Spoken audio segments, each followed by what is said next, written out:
mon ambassadrice, mon ambassadeur. Content de vous retrouver ce soir. Toujours crépusculaire. Je ne sors que le soir pour prendre l'air, comme dans mes habitudes. Et je sais pas, c'est le meilleur moment pour moi pour ne pas avoir la chaleur trop pesante de la journée, parce que la journée, ça tape bien la plupart du temps et voilà, il fait plus frais, c'est plus agréable pour moi. La seule chose qui est un petit peu inconvéniente, c'est que si je sors trop tard, c'est que des fois la pénombre arrive plus vite que prévu, beaucoup plus vite que je ne le pensais. Voilà, la vidéo d'aujourd'hui va faire suite à celle d'hier. Hier, tu sais, je t'ai parlé de 7 hacks à absolument mettre en place si tu ne veux plus que ton pervers narcissique continue de te faire subir la calomnie, la diffamation. Parce que comme tu as pu le voir, c'est quelque chose qui est difficile à vivre et qui peut véritablement remettre en question ta réputation et surtout, c'est surtout pour ça que tu te bats, la vérité. Tu te bats pour rétablir une certaine vérité qui est masquée, toujours camouflée, détournée. Voilà. On noie le poisson, on ne dit pas vraiment ce qu'il en est, enfin lui ou elle, vis-à-vis de toi. Et donc toi qui veux rétablir une certaine vérité, tu es dégoûté, tu es déçu, parce que finalement tu te rends compte que tu te fais avoir, tout simplement. Donc la vidéo d'aujourd'hui va faire suite, mais cette fois-ci je vais t'ouvrir un petit peu plus l'esprit, juste pour te rendre compte un petit peu plus ce que tu es en train de vivre. Donc en même temps je cherche un beau galet sur lequel je veux me poser, et tu auras en arrière-plan le bruit des vagues et bien sûr les vagues. Alors je vais tâcher de ne pas tomber parce que c'est un petit peu casse-bonbon. Ah, je pense que là-bas c'est pas mal pour te faire cette vidéo.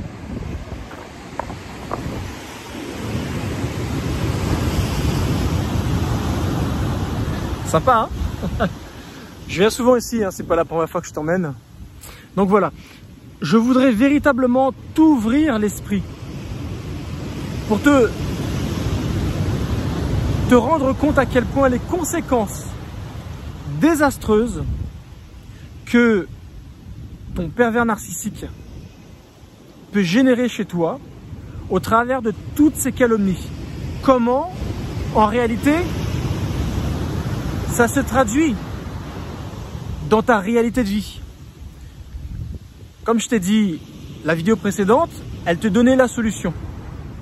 Mais appliquer des raccourcis, des hacks, des conseils, des clés, appelle ça comme tu veux, je te donne de la valeur parce que mon but c'est vraiment d'aider. Mais seul. Dans ce type de thème, ça peut être compliqué. Donc je donnerai toujours de la valeur sur mes vidéos. Le but c'est d'aider les gens. Mais ceux qui veulent véritablement s'en sortir, s'en affranchir définitivement, quelques conseils, c'est pas suffisant. Ça c'est surtout pour les personnes qui ne veulent pas se lancer, qui ne sont pas prêts, qui ont peur et qui après maintes réflexions, ils se disent non, je peux pas. Ou peut-être par manque de budget. Ou peut-être parce qu'il y a une pression telle sur elles que du coup, voilà, ça les fige, ça les emprisonne. Alors, du coup, elles vont se contenter, voilà, des contenus qu'il y a sur YouTube, sur les réseaux sociaux d'une manière générale. Et puis, c'est ok. Tout le monde ne peut pas forcément rentrer dans un accompagnement, on est d'accord. Mais si je t'ouvre l'esprit au travers de cette vidéo, c'est surtout pour te rendre compte à quel point ta réalité de vie est tombée au plus bas, elle est grave. C'est juste pour te secouer un petit peu en te disant: es-tu sûr de ne rien vouloir faire de plus important? Es-tu sûr de ne pas vouloir t'engager dans quelque chose? Allez, je commence tout de suite. Mon but aujourd'hui, c'est de te donner l'ampleur des dégâts qu'une calomnie, une diffamation peut avoir sur un être humain. Premièrement, dans ton entourage. Entourage relationnel, amical, professionnel. Mais ça peut être également familial. Alors quand je dis familial, c'est cousins, cousines, tantes, oncles, grands-parents des deux côtés, etc., etc. À chaque fois, je vais te donner une image clé que tu vas mentaliser. Lorsqu'on te calomnie, c'est-à-dire qu'on colporte sur toi des mensonges dans le but de ternir ta réputation. J'aimerais juste te dire que, religieusement parlant, dans certains livres sacrés, le fait de faire cela, c'est condamnable. C'est même considéré comme un péché. Dans la Torah, dans la Bible et dans le Coran. Dire un mensonge sur quelqu'un, le faire passer pour vrai, dans le but de ternir sa réputation pour qu'il ait des conséquences, c'est considéré comme un péché. Diffamer, c'est prendre une partie de la vérité et de la tordre. Donc c'est-à-dire que tu l'entaches. Tu te permets d'édulcorer la réalité. Donc il y a du faux, il y a du vrai. Mais le but, c'est quand même de nuire. C'est ça, la diffamation. Donc les deux sont à proscrire. Si tu subis ces deux choses-là, ben, c'est pas normal. C'est pas normal. Donc si sur un plan religieux, spirituel, religieux, c'est condamnable, eh bien imagine les dégâts que ça peut faire. Alors, dans ton entourage, l'illustration que je voudrais te donner, c'est: pense à quelqu'un qui va prendre un édredon dans lequel il y a des plumes, tu plonges ta main dedans et tu jettes les plumes dans le vent. Je te laisse imaginer ce que ça fait. Toutes les plumes vont aller dans tous les sens. Dans tous les sens, ça va se balader, mais alors sur des centaines de mètres. Si jamais une personne vient te voir en te disant: ah, tu sais, j'ai entendu des choses à ton sujet qui ne sont pas glorieux, tu pourrais lui dire: oui, et alors? Bah écoute, je peux t'en parler? Mais avant qu'il te dise ce qu'il en est véritablement, pose-lui 3 questions que tu vas faire passer au filtre. Le filtre que je vais appeler VUB. VUB. V pour... Attends. Tu as entendu des choses sur mon compte, toi, qui est soit un collègue de travail, soit un membre de ma famille, soit un ami en commun avec mon conjoint. Et tu viens me voir et tu me dis: tu as entendu des choses à mon compte de la part de mon conjoint, de ma conjointe. Déjà, tu me dis c'est pas glorieux et tu viens me parler de ces choses. Déjà, imagine dans quel état ça peut me mettre. Parce que déjà, tu m'annonces la couleur sans véritablement dire ce qu'il en est. Donc moi, je voudrais faire passer ce que tu as l'intention de me dire au travers de ces 3 filtres. Est-ce que ce que tu as entendu sur moi, est-ce que c'est la vérité? Non, je sais pas. C'est ton conjoint qui m'a dit ça, ta conjointe qui m'a dit ça, et puis bon, apparemment, il l'a répété à plusieurs dans le cercle. Oui, bah alors, si tu n'es pas sûr si c'est la vérité, déjà, premièrement, j'ai envie de te dire, mais garde-le pour toi. Parce que la vérité, elle ne peut sortir que soit de ma bouche, soit de la sienne. Mais pour avoir la vérité, il faut que tu entendes les deux versions, la sienne et la mienne. Tu as entendu la sienne, mais est-ce que tu as entendu la mienne? Si tu viens me voir en me disant ça pour espérer que je te donne ma version des choses, non, il n'est pas question que je me justifie sur la base de choses qui ne sont pas glorieuses sur mon compte. Moi, je lave mon linge sale en famille. avec la personne concernée. Est-ce que tu es concerné? Non. Deuxième filtre, est-ce que ce que tu vas me dire de pas glorieux sur mon compte va m'être utile en ce sens que ça va me permettre de m'améliorer, de faire quelque chose de meilleur, ou est-ce qu'au contraire, ça va pas être utile pour moi, au contraire, ça va me faire plus de tort? Bah oui, effectivement, ça risque de te faire du tort. Je sais pas en quoi ça pourrait être utile. Donc une fois de plus, pour quelle raison tu voudrais me le dire? Troisième filtre, le B. Est-ce que ce que tu vas me dire, qui n'est pas glorieux, va me faire du bien au point que ça va me nourrir et que, waouh, c'est positif? Comme quand on fait des félicitations, on récompense. Est-ce que ces paroles vont me faire du bien pour mon tréfonds intérieur? Bah écoute, non. Bah alors garde tes paroles. J'ai pas envie de les entendre. Tu vois, quand une personne de ton entourage vient, oh tu sais pas quoi, il y a un tel qui a dit, on peut en parler. Non, non, non. Fais passer son intention au travers de ces trois filtres. Par contre, vu que son esprit est pollué par les propos de mon conjoint ou ma conjointe, si tu veux réparer le tort que ça peut me faire, le fait de savoir que tu penses des choses négatives à mon égard, si tu veux réparer mon tort, tu vois les plumes que mon conjoint ou ma conjointe a jetées dans le vent, eh bien, va récupérer toutes les plumes sans en oublier aucune et ramène-le dans l'édredon. Entre toi et moi, est-ce que tu penses que c'est quelque chose de faisable, possible? C'est impossible. Alors, pour quelle raison j'ai choisi une telle illustration?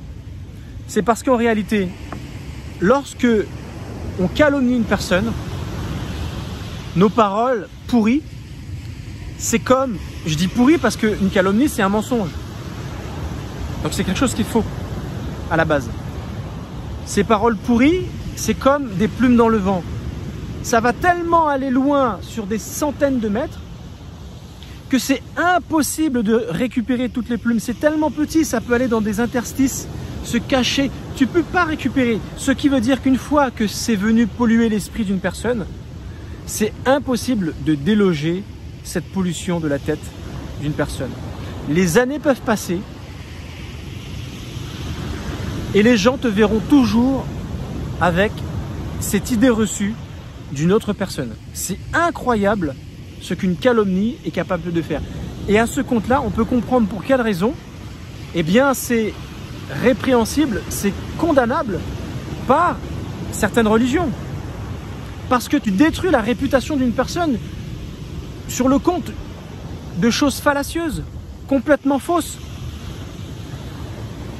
Voilà pour quelle raison c'est grave. Et c'est ça que tu es en train de vivre avec ton pervers narcissique. Imagine les dégâts dans ton cercle commun avec lui ou elle. Deuxième illustration. Imagine maintenant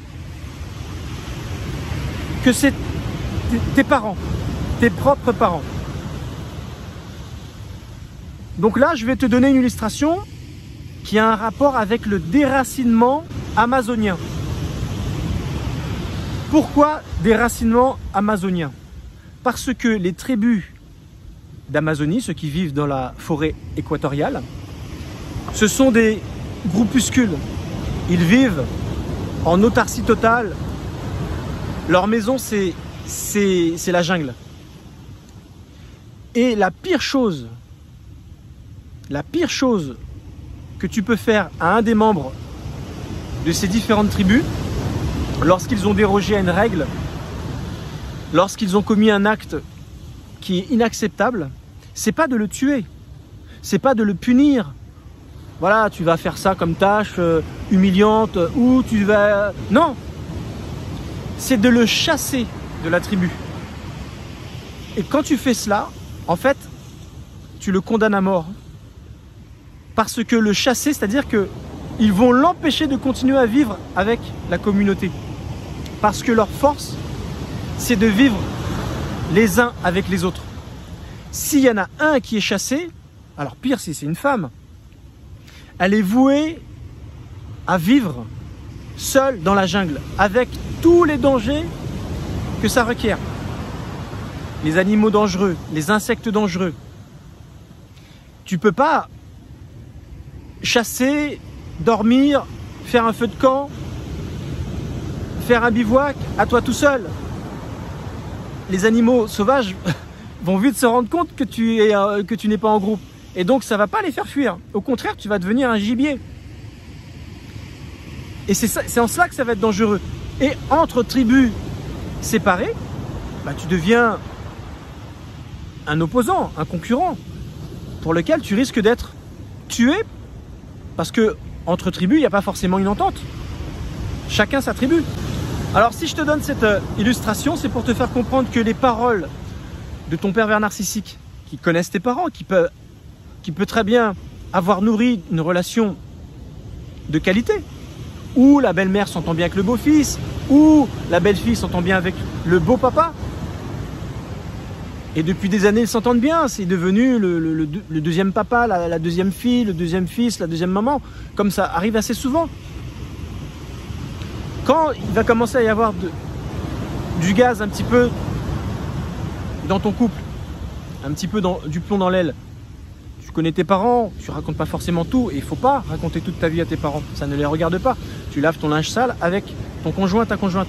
Mais lui ou elle se permet de glisser des petites choses, et les parents sont pas idiots, ils ont été en couple avant toi. Et ce sont tes parents, ils connaissent ton caractère, ils savent comment tu fonctionnes. Pour peu qu'il n'y a pas forcément d'atome crochu, ou juste le minimum syndical entre tes parents et toi, mais ils vont donner fait et cause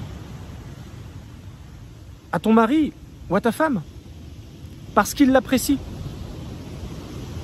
Et c'est comme si quelque part, symboliquement, ils vont te chasser, ils vont te répudier de la tribu, comme s'ils te laissaient pour compte dans toute cette forêt équatoriale. C'est pour ça que je te parle d'un déracinement amazonien. Parce que c'est la pire chose qui peut se passer avec ton parent.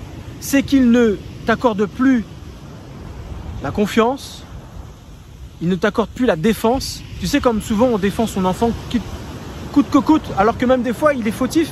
C'est un meurtrier, c'est un pédophile, c'est un ceci, c'est un cela, c'est un voleur. Et finalement on va quand même donner fait et cause à notre enfant, alors qu'il ne mérite pas. Si c'est une mauvaise personne, si c'est une mauvaise personne, pour quelle raison il aurait le bon Dieu sans confession de ses parents? Non, tu es devenu une mauvaise personne. Tu étais un bon enfant, mais tu as choisi des mauvais choix, tu as fait des mauvais choix dans ta vie, et là tu es devenu une mauvaise personne. C'est comme si c'est comme si quelque part il te maudissait. C'est grave de vivre une telle situation. Alors imagine ce qu'une personne est capable de faire, le pouvoir qu'il peut avoir sur tes parents, alors qu'à la base c'est quand même de la calomnie et de la diffamation. Troisième situation, tes enfants. Tu as déjà entendu parler des enfants qui sont nés sous X. C'est-à-dire que la mère n'a pas désiré cet enfant, souvent c'est issu d'un viol, une grossesse non désirée, et la mère décide d'accoucher sous X. Elle va dans un pays où c'est autorisé, elle accouche, l'enfant ne connaîtra pas l'identité de sa vraie mère. C'est un enfant qui sera placé dans un foyer ou dans une structure sociale, et il ne connaîtra jamais qui est ses parents. Ce qui est terrible. Ben, c'est comme si, lorsque ton pervers narcissique se permettait de dire des fausses déclarations à vos enfants que vous avez en commun, à bourrer le mou à tes enfants, à mentir en disant « t'as vu ta mère, t'as vu ton père, patati patata », et à faire ressembler cela à quelque chose de tellement vrai, à les acheter avec ton amour maternel, ou si tu es père, avec ton pouvoir d'achat, en leur payant tout ce qu'ils veulent, ben, des enfants ils sont manipulables, surtout à l'heure d'aujourd'hui, avec les moyens. À chaque fois qu'ils passent du temps avec toi, tu leur payes toujours des choses qu'ils aiment. Ben, tu vas les acheter. Mais imagine, ils vont te donner, une fois de plus, le bon Dieu sans confession, eux aussi. Mais ça va pas être des enfants nés sous X. Ça va être des enfants qui vont faire de leurs parents un parent sous X. C'est-à-dire que du jour au lendemain, c'est comme si ils ne vont plus le connaître, ne plus lui donner l'importance qu'un parent est censé continuer à être et à avoir vis-à-vis de son enfant. C'est terrible. Tu vois, quand tu vois cette image de cette façon, tu ne vois... Je fais une petite pause. Depuis tout à l'heure, je te parle, mais c'est magnifique derrière le coucher de soleil. J'en profiterai après. Je finis ma vidéo. Je suis en train de te dire, mais c'est terrible ce que la calomnie est capable de changer le point de vue des uns des autres. Alors qu'à la base, mince, c'est mon gosse, c'est mes gosses. Et des exemples d'enfants qui ne font plus du tout un compte, ils ne font plus du tout d'importance vis-à-vis de leurs parents parce qu'ils donnent fait et cause à l'autre parent. Le parent calomnié a beau essayer de continuer d'être un parent qui use de son droit d'autorité parentale, mais c'est comme si l'enfant, il n'en avait rien à faire. Il parle toujours. Arrivé à 18 ans, plus de son, plus d'image, l'enfant ne donne plus de ses nouvelles. Et c'est souvent ce que fait un enfant, même à l'adolescence, il ne communique plus avec ses parents. C'est sa façon à eux de se venger. Comme avec vous, c'est pas possible de discuter, j'aurai toujours tort, vous me rembarrez, et bien puisque c'est comme ça, ben je ne communique plus avec vous. Le jour où ils sont adultes, ils font leur vie, ils se marient, ils font des enfants, ils ne communiquent pas avec leurs parents, ils ne donnent pas de leurs nouvelles. Et ça fait mal, parce que c'est une façon de se venger, alors qu'à la base, les parents étaient là juste pour leur donner une éducation, leur donner des valeurs. Mais l'enfant, il n'accepte pas, et il profite du bis-bis qu'il y a entre ces deux parents pour rallier la cause qui va l'avantager, au détriment du parent qui sera lésé. C'est terrible hein, ce que je suis en train de te dire, et pourtant ça existe vraiment. Des enfants qui ne donnent plus de nouvelles, les années peuvent passer, le parent lésé, calomnié, il ne sait pas ce que devient son enfant. Je te donne un quatrième exemple, ton rapport avec ton pervers narcissique. Le masque tombe. Des années peuvent se passer sans que tu te rendes compte à qui tu as affaire. Et quand le masque tombe, ça fait mal. Au travers d'un événement, d'un regard, des fois au travers du regard, plein de choses se passent. Au travers d'une parole, d'une circonstance, d'un repas de famille, d'une sortie en famille, en groupe, tu te rends compte de l'attitude de ton conjoint, de ta conjointe, ou d'une humiliation devant tout le monde. Et là, c'est l'humiliation de trop. Tu te dis, waouh. Mais le soir, quand tu vas te coucher à côté, tu auras l'impression de te coucher à côté d'un traître, d'un faux, d'un menteur, d'un adultère. Tu vois, ça fait mal. T'as plus envie qu'il te touche. T'as plus envie qu'elle s'approche de toi. Parce que eux, ils passent à autre chose. C'est leur quotidien d'être mauvais. De toute façon, ce sont des pervers. Mais ce qu'ils vont faire, c'est que eux, ils vont passer à autre chose. Ils vont continuer à vouloir te manipuler. Mais toi, le jour où tu vas ouvrir les yeux, ça va te faire hyper mal. Tu regarderas plus ton pervers narcissique de la même façon. Tu vas te dire, mais il m'a mis un couteau dans le dos et je continue de me coucher à côté de cette personne. Qu'est-ce que je fais? Tu vois? Et là, ça va être tendu, ça va être... Qu'est-ce que tu vas faire finalement? La dernière situation, c'est avec toi-même. J'appelle ça l'illustration, le miroir sans reflet. Quand un pervers narcissique t'a humilié, diffamé, calomnié, insulté, fait du chantage, frappé, fait toutes les sévices inimaginable pour lequel tu étais prêt à te plier en quatre pour continuer de lui donner toutes ces choses qu'il te réclame. Et un beau jour, tu te dis, c'est pas possible. Quand tu te regardes dans le miroir, il n'y a pas de reflet. Tu ne te reconnais pas. Tu as perdu ton identité et tu n'as plus de dignité. Que vas-tu faire? Tu vas continuer à te regarder tous les jours, tous les matins dans le miroir et à essayer de chercher où est ton reflet et à continuer tes journées comme si de rien n'était? Non. Non. Là, toutes les situations que je t'ai données, à cause de la calomnie, de l'image fausse que ton pervers narcissique a été prêt à faire de toi, tu continues d'être la personne qu'il s'attend à ce que tu sois. Voilà ce que je t'invite à faire. Le but de cette vidéo, c'est de véritablement te mettre en mouvement. J'ai fait une masterclass 2.0 qui est en ligne depuis à peu près une semaine, où j'explique comment tu peux retrouver une vie épanouie sur le plan sentimental, sur le plan professionnel, alors que tu vis sous l'emprise d'un pervers narcissique. Comment tu peux retrouver une vie épanouie, véritablement, en retrouvant ton identité, c'est-à-dire ton reflet, ta dignité, le respect qu'on est censé te devoir. Parce que ça, c'est un dû humain que tout humain doit avoir. Eh bien, tu vas retrouver toutes ces choses. Et quand tu auras retrouvé toutes ces choses, tu pourras enfin vivre ton bonheur. Je t'invite véritablement à regarder cette masterclass, à ne pas hésiter à réserver un appel stratégique avec moi pour faire le point avec toi, pour savoir de quelle façon je peux t'aider. Si tu es encore hésitant, hésitante, il existe également le quiz qui va te permettre de te mettre en mouvement, véritablement. Mais ne tarde pas, parce que vivre toute une vie comme cela, je t'assure que tu vas le regretter si jamais tu fais rien. Et après, tu n'auras plus que tes yeux pour pleurer en disant « si j'avais su, j'aurais dû faire quelque chose ». Il existe des solutions, fais quelque chose. Merci de m'avoir suivi. Je vais pouvoir maintenant profiter de ce beau coucher de soleil. J'espère que tu me vois toujours parce que c'est pas évident. Je te souhaite une très bonne soirée.